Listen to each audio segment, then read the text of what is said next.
Well, hello guys, and welcome back to another Steven Universe review. In this episode, we did actually have a new episode this week, even though we may be on hiatus next week, but then we get a new episode right after that, so yeah, we'll see. But the episode in question is Room for Ruby. And yeah, this is a good one. Oh, still making up for the sins of the past. So yeah, let's just get right into it. So it starts off, Steven and Garnet are watching, like, the stars, right? Shooting stars. We have an actually really cute moment here. It's really nice, really charming, really likable, right? But we see this shooting star coming in, and it's, like, red, and all of a sudden we just hear screaming, and it's Navy, right? One of the rubies. And, yeah, it's not, okay, it's nice to finally see at least one of the rubies again. It's nice that they're actually kind of addressing the rubies. Because, I still call bullshit on the whole thing about them being just floating in space, right? But, we'll see, right? But Navy's like, oh, I'm not mad at you guys, right? Pretending to be Jasper, that was actually pretty clever. And Steven's like, oh, well, Navy is different, right? And yeah, Navy is different than all the other rubies. I was thinking back to when the rubies were first revealed in Hit the Diamond. And I remember, like, I originally think in the review I said they were all, like, flavors, right? Sweet, spicy, sour, bitter, and salty. And Navy was sweet. So, yeah, Navy is kind of different. But, so Steven convinces Garnet to, like, oh, let me see if I've got a perfect place for the rubies, right? Let's see if we can actually befriend this one. Which, yeah, it seems very obvious, and it's exactly where you'd expect the episode to go. Garnet and Steven, just like I said, in the opening, they're a lot of fun here. It's really sweet. How he convinces Garnet is also really sweet. It's happy, right? So Steven goes to the barn and is like, hey, what's up? And they're like, hey, Steven, with how much you come out here, you should live here. And he's like, well, speak of the devil, right? Because Ruby. So, at first, Peridot's like, on board, right? 100%, let's do this. Lapis ain't so sure, right? They don't know if you need another roommate. Which, yeah, okay, it's what I expect from Lapis, because she's still kind of... Peridot's completely adjusted to Earth, basically.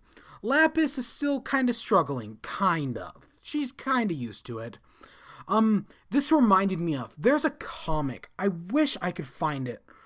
But in the amount of time I'll spend editing this, I probably won't, because, yeah, reasons. Because I want to get this out, like, tonight. Especially because this episode got delayed for some random reason. I didn't really notice it. Usually it doesn't air local time for about another hour, so, yeah. I didn't really notice it, and I'll watch it again when it airs locally, but, yeah, it got delayed, but back on topic. This episode reminded me of, there's a comic about Centipedal, right? Once Centipedal's fully healed, how Steven tries to put her in the barn with Peridot and Lapis, and how, I don't remember if Peridot was on board with it, but I know Lapis definitely wasn't, and it was actually a really good comic. I wish I could find it, but I probably can't. But yeah, just maybe do a little research, see if you can find it. It's a well-done it's one of my favorite interpretations of Centipedal. But that's beyond the point, right? So, eventually, yeah, they do accept Ruby in, and they're teaching her how, like, Earth works, right? And how, yeah, Earth is confusing, right? There is real no structure. Just do whatever you want, right? Lapis isn't on board with it at first, because Ruby just adjusts to everything, right? Navy's down for whatever. They make it rain, and I like it. The sky is crying. I actually really like that the concept of rain being described as, like, crying sky. That's really interesting. I've seen it before. What was it? Is This a Zombie did that? Where they described the rain as a crying sky? I don't know. But yeah, Lapis is like, nope, something's wrong here. Why is she adjusting so easy? Because they show her inside the barn, and she just instantly gets the concept of sleep. Lapis is not on board for any of this. Which is interesting, because it's an episode about Navy, right? But it's also an episode about Lapis, which I know I haven't been the most positive of this season, right? But I was down for it also, and Lapis just works, right? Because again, it's within character, she had trouble adjusting to Earth, And now that someone's coming along that's so much better at doing it, she's kind of peeved. And we see this stuff, right? We all, back in school, you always had that one subject you struggled with, but there was this other kid that always, like, easily aced everything without, like, studying for a minute. That's kind of what this was reminding me of, right? So they go out, they're talking about vegetables, and of course Navy, oh, I love the carrots, I love the dirt, I love the pumpkin, right? And Lapis is just getting pissed off. It's like, no, you can't love everything. It kind of reminded me of like a SpongeBob level of innocence, honestly. Very like that naive love everything sort of style, right? But eventually Peridot and Steven confront Lapis, and she's like, it was so hard for me. Why is it so easy for her? And yeah, it's completely understandable. Also, the hair. Remember I want to say it was Same Old World, where like the hair was huge? This episode has the exact same thing. It's a little less, but the hair is still gigantic, and I especially noticed it here. And it's just for Lapis and Peridot. Everyone else looks perfectly fine, right? But Navy eventually is like, because Lapis admits that, okay, yeah, you can stay here, I guess, right? And Navy's like, oh, I'm so happy. I wish I had my ship, right? That was my home, right? And I was like, crap. Now, never watch a show with me. Watch a movie, anything like that. Never do that with me. Because I'm the type of guy who I will pause something and just like get up and ponder it for a few minutes. And the second Navy brought up her ship, I like paused the episode, paced around the room for like a few minutes and was like, she's gonna betray them. It's so obvious. Oh my god, she's playing them like a fiddle. Right? I saw that coming the second she brought up her ship. And then like 5 minutes later, I started the episode up again. I have bad habits die hard. But yeah, they get in the ship, they go for a little joyride, right? It's going better. The Crystal Gems now have their pilot. But Ruby tells Steven to push a button.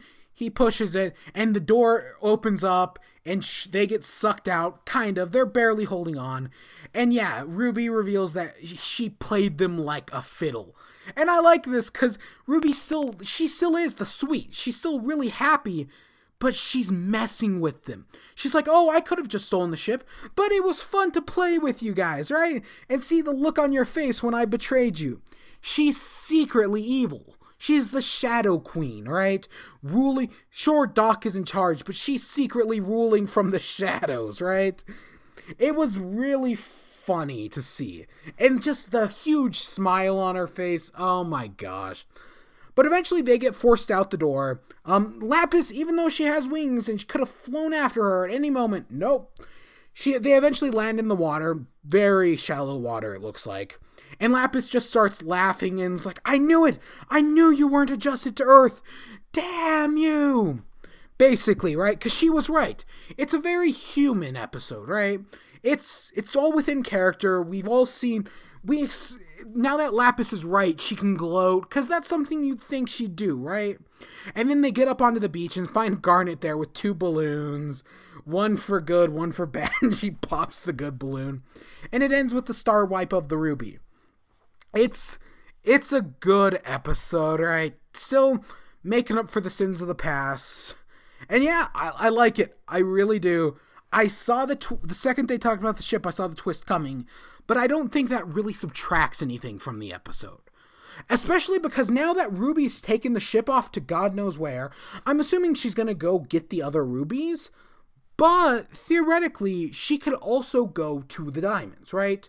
Because every other character, Jasper, Peridot, Lapis, everyone who knows about the cluster hasn't made it off Earth, right? Or who know that the crystal gems are around. Well, technically Blue Diamond did, but that was a different scenario, right? So she can go tell the diamonds that the crystal gems are alive.